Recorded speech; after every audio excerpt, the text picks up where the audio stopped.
ऊर्जा संक्रमण और भारत टू द पॉइंट में आपका स्वागत है।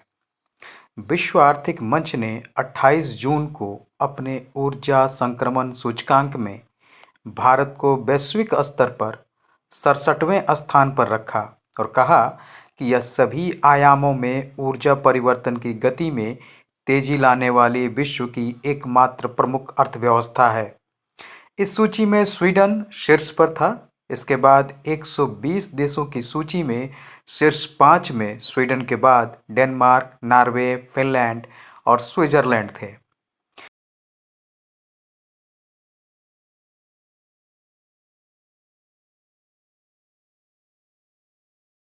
ऊर्जा संक्रमण से तात्पर्य है जीवाश्म आधारित ऊर्जा उत्पादन और उपभोग से नवीकरणीय ऊर्जा की ओर परिवर्तन। इसमें कार्बन उत्सर्जन को कम करने के लिए ऊर्जा स्रोतों में बदलाव करना मुख्य घटक है। अर्थात ऊर्जा क्षेत्र के ऊर्जा उत्पादन और खपत की जीवाश्म आधारित प्रणालियों जैसे तेल, प्राकृतिक गैस और कोयला से परिवर्तन होकर नवीकरणीय ऊर्जा स्रोतों की ओर बदलाव, जिसमें पवन ऊर्जा, सौर ऊर्जा आदि प्रमुख होंगे।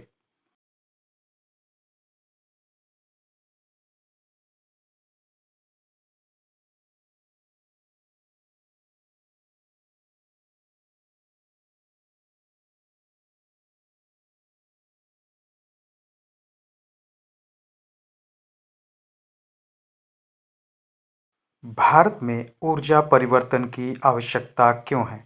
सबसे पहला कारण है जलवायु परिवर्तन के नकारात्मक प्रभावों को कम करना। दूसरा कारण है भारत का पेरिस समझौते में सहमति, ताकि वैश्विक स्तर पर पृथ्वी को और गर्म करने से बचा जा सके। तीसरा कारण है ऊर्जा सुरक्षा। जीवाश्म ईंधन पर निर्भरता ने भारत को मूल्य अस्थिरता और भू राजनीतिक अस्थिरता के प्रति काफ़ी संवेदनशील बना दिया है। हाल में रूस यूक्रेन युद्ध, खाड़ी युद्ध के कारण तेल की कीमतें बढ़ी हैं। ऊर्जा सुरक्षा से भारत इस प्रकार की मुसीबतों से बच सकता है। चौथा कारण है वायु गुणवत्ता में सुधार और स्वच्छ पर्यावरण। भारत इससे जहां एक और अपने पर्यावरण को स्वच्छ कर सकता है, वहीं दूसरी ओर स्वास्थ्य संबंधी बजट में भी कमी ला सकता है। पांचवां महत्वपूर्ण कारण है नए आर्थिक अवसर। भारत में ऊर्जा परिवर्तन से केवल भारत ही नहीं बल्कि वैश्विक स्तर पर नए आर्थिक अवसर उत्पन्न हो रहे हैं। इनके उपयोग के लिए ये जरूरी है कि भारत अपनी ओर से भी ऊर्जा परिवर्तन की ओर अग्रसर हो, ताकि नवीकरणीय ऊर्जा विकास, ऊर्जा दक्षता, इलेक्ट्रिक वाहन जैसे क्षेत्रों में भारत नए आर्थिक अवसरों को अपने लाभ के लिए प्रयोग कर सके।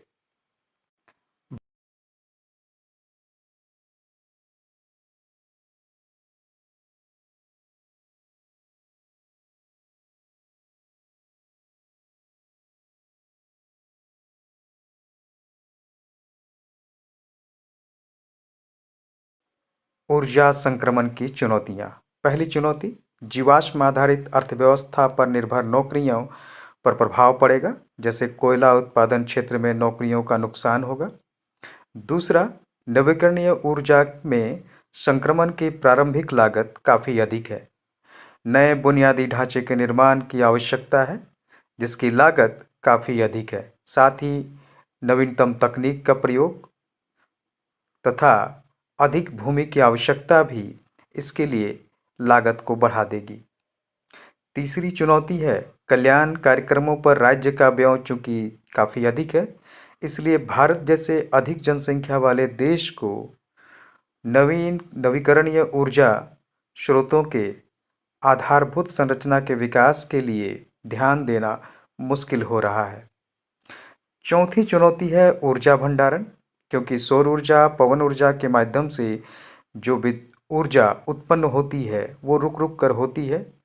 कई बार इसमें निरंतरता नहीं बनी रहती है, जिसके लिए इसकी भंडारण की आवश्यकता है। और भारत में नवीकरणीय ऊर्जा के लिए भंडारण तकनीक और अवसंरचना का अभाव है। पांचवी चुनौती है ट्रांसमिशन नेटवर्क का अभाव, जो ग्रिड स्थिरता और विश्वसनीयता बनाए रखने के लिए महत्वपूर्ण है। छठी चुनौती है देश को चूंकि तेज आर्थिक विकास दर की आवश्यकता है, वैसे में कोयला आधारित अर्थव्यवस्था से नवीकरणीय ऊर्जा की ओर परिवर्तन भारत के लिए देश के आर्थिक विकास दर को कम कर सकता है।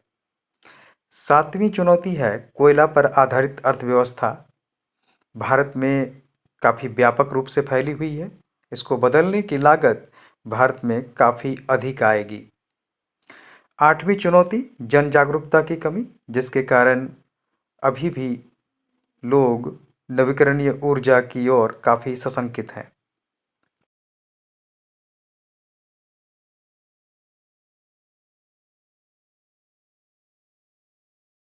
भारत सरकार ऊर्जा संक्रमण के लिए क्या उपाय कर रही हैं? सबसे पहला, ऊर्जा संरक्षण संशोधन अधिनियम 2022। दूसरा, राष्ट्रीय सौर मिशन, जिसके तहत 2022 तक 100 गीगावाट सौर ऊर्जा का लक्ष्य रखा गया है। तीसरा, जैव ईंधन पर राष्ट्रीय नीति। चौथा, राष्ट्रीय हरित हाइड्रोजन मिशन। पांचवा, भारत की जलवायु कार्रवाई के पंचामृत, जिसमें 2030 तक 500 गीगावाट गैर जीवाश्म ऊर्जा क्षमता प्राप्त करना। दूसरा, 2030 तक भारत की 50% ऊर्जा आवश्यकताओं को नवीकरणीय ऊर्जा से पूरा करने का लक्ष्य। तीसरा, अब से 2030 तक कुल अनुमानित कार्बन उत्सर्जन में 1 अरब टन की कमी करना। चौथा, 2005 के स्तर की तुलना में 2030 तक अर्थव्यवस्था की कार्बन तीव्रता में 45% की कमी करना। पांचवा, 2070 तक शुद्ध शून्य उत्सर्जन का लक्ष्य प्राप्त करना।